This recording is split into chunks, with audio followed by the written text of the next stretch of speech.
যেদিন থেকে দেখবেন আপনার স্ত্রী আপনার সাথে আর আগের মতো রাগ করছে না, অভিমান করছে না, ঝগড়া করছে না, গাল ফুলিয়ে বসে থাকছে না, আপনার সাথে খোঁচা মেরে কথা বলছে না, তখন বুঝে নিবেন আপনার স্ত্রী আপনার মন থেকে উঠে গেছে। কারণ মেয়েরা তার ভালোবাসার প্রিয় মানুষটার সাথে ঝগড়া করতে পছন্দ করে। এমন কাজ করবেন না যে আপনি তার মন থেকে উঠে যান। কারণ মেয়েদের মনে কষ্ট দিলে আগের মতো আর তার মনে অনুভূতিটা পাবেন না। এমন কাজ আর কখনো করবেন না, কারণ তখন আপনার বকুনিও তো তার কিছু আসে যায় না, আর আপনার ভালো থাকা না থাকা তো তার কিছু আসে যায় না। আপনাকে আপনার মতো করে সে ছেড়ে দিবে। এমন কাজ কখনো করবেন না যে প্রিয় মানুষটার মনে আঘাত লাগে। সম্মানিত দর্শক, আসসালামু আলাইকুম। আমি ফাতেমা বলছি নারায়ণগঞ্জ থেকে। সবাইকে ওয়েলকাম জানিয়ে শুরু করছি নতুন আরো একটি লাইফস্টাইল ব্লগ। আশা করছি সম্পূর্ণ ভিডিওটি শেষ পর্যন্ত দেখবেন। এই তো এখানে আমি টেবিলটাকে একটু গুছিয়ে গাছিয়ে নিয়েছি। কিছুদিন আগেই টেবিল ক্লথটা এনেছিলাম, তো সেটা দেখতেছি একটু ঘোলাইটা ওই যে সাদা কাগজটার কারণে, তো সেটাকে সরিয়ে আমি ওইভাবে ওগুলো রেখে দিয়েছি। তারপর চলে আসলাম ডাব কেটে মেয়েকে দিয়ে দিলাম। তারপর এই যে ডাবের যে শ্বাসগুলো এগুলো বের করা হচ্ছিল না, তো এগুলো আবার বের করে নিচ্ছি। একদম বাতি হয়ে গেছে, যার কারণে একটু আমার কষ্টই হয়েছিল এগুলো উঠাতে। আর নরমগুলো কিন্তু শুধু চামিচ দিয়ে টান মারলেই উঠে আসে। তো এইখানে আমাদের বাড়িরই গ্রাম থেকে একটি কাঁঠাল আনছিল, গাছের যে কাঁঠাল, মানে তাদের গাছের কাঁঠাল আনছিল। তো সেটা অনেক ভালো মিষ্টি ছিল, তো আমাদেরকে দিয়েছে। তো সেটাকে ভেঙে খেলাম। আর এই তো একটু সেলাই কাজও করছিলাম। আর এই তো চলে আসলাম এখন রান্না ঘরে। তো কেটে কুটে নিচ্ছি। শেফালি পাশে তো থালাবাটি ধুইলো।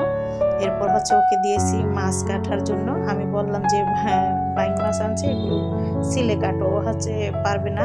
তো যাই হোক, যেহেতু ছোট এই জন্য আর ছিলে কাটা হয় না, ওইভাবেই কেটে দিয়েছে। আর এখানে সাইফুলের জন্য ডিম রান্না করতেছি, আলু আর কাঁকরোল ভেজে, আর সাথে ডিমটাকেও ভেজে নিয়ে রান্নাটা করছি। কারেন্ট না, গ্যাস চলে গেছে, একদমই কম গ্যাস। তো অল্প অল্প করে মেয়ের জন্য ওই পাশে জাউ বসিয়ে দিয়েছি, আর আমি কারেন্টের চুলায় রান্নাটা করতেছি। একদম কারেন্টের চুলায় সব পদ রান্না করলে কিন্তু লেট হয়ে যাবে, কি আর করার আছে। তো একটুখানি গ্যাস আবার দেখলাম পরে বাড়ছে, তখন আবার আমি ভাজিটা বসিয়ে দিব।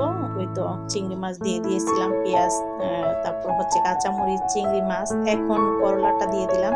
এইভাবে করলা ভাজি করলে খেতে অনেক ভালো লাগে, আর বিশেষ করে এই সময়টাতে করলা ভাজির তিতো ভাবটা কম থাকে। তো যারা করলা ভাজি খেতে পছন্দ করেন এই সময়টাতে খেয়ে নেবেন, তাহলে দেখবেন অনেক ভালো লাগবে।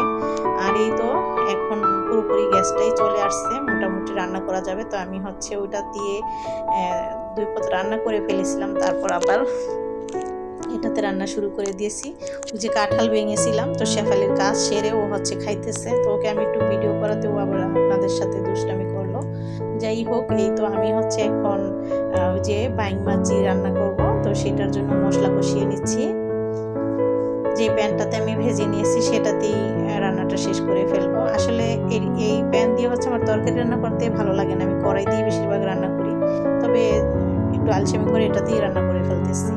যাই হোক, এই তো একটু ভুনা টাইপের করব, একদমই মজা হয়েছিল।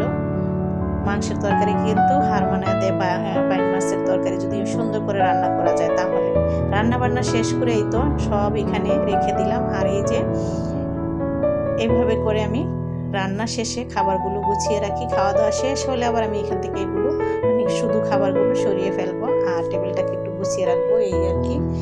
তো যাই হোক, প্রতিদিন একই নিয়মে আমি একইভাবে রেখে দিই। আর এই তো যা যা রান্না করলাম আপনাদের এক ঝলক দেখিয়ে দিচ্ছি।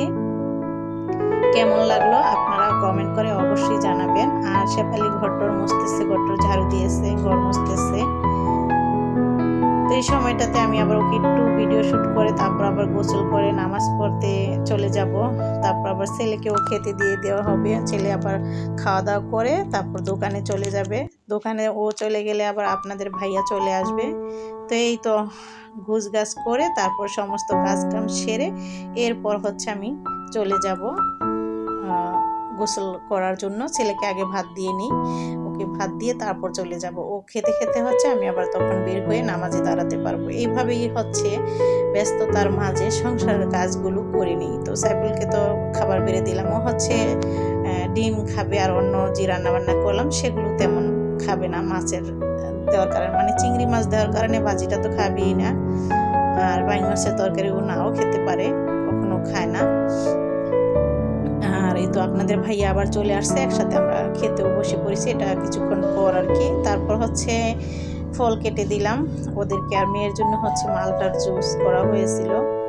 মালটার শুধু রসগুলো এখানে চিপটিয়ে দেওয়া হয়েছে। আসলে কালকে মেয়েকে নিয়ে হচ্ছে হসপিটালে গিয়েছিলাম, যার কারণে কালকে আমি ভিডিও আপলোড দিতে পারিনি। ইদানিং আমার ভিডিওগুলো আনরেগুলার হয়ে যাচ্ছে, যেদিনের ভিডিও সেদিন ছাড়তে না পারার কারণে একদিন যদি মিস হয়ে যায় তাহলেই কিন্তু এলোমেলো হয়ে যায়। আসলে ভিডিওগুলো তো আমি বানিয়ে রাখি প্রতিদিনই। তো এইখানে হচ্ছে মেয়েকে নিয়ে চলে গেলাম নারায়ণগঞ্জ পপুলার হাসপাতালে, সেখানে যে ওকে ডক্টর দেখালাম। তো নতুন করে আবার ওষুধ দিয়ে দিয়েছে, মানে আবারও কড়া ডোসের ওষুধগুলো বাড়িয়ে দিয়ে দিয়েছে, কারণ ওর হচ্ছে ব্যথা কমতেছিল না, যার কারণে নতুন করে আবার ওষুধ দিয়ে দিয়েছে, আর নিয়ম কারণ বলে দিয়েছে কিভাবে থাকবে, কিভাবে চলবে। আসলে খাওয়া দাওয়া করে না, যার কারণে হচ্ছে ওর ঘাটা বেশি বেড়ে গেছে। তো এখান থেকে বললো যে আরও সাবধানের সাথে চলতে। তো এখানে ভিডিওটি শেষ করছি, সবাই ভালো থাকবেন, আল্লাহ হাফেজ।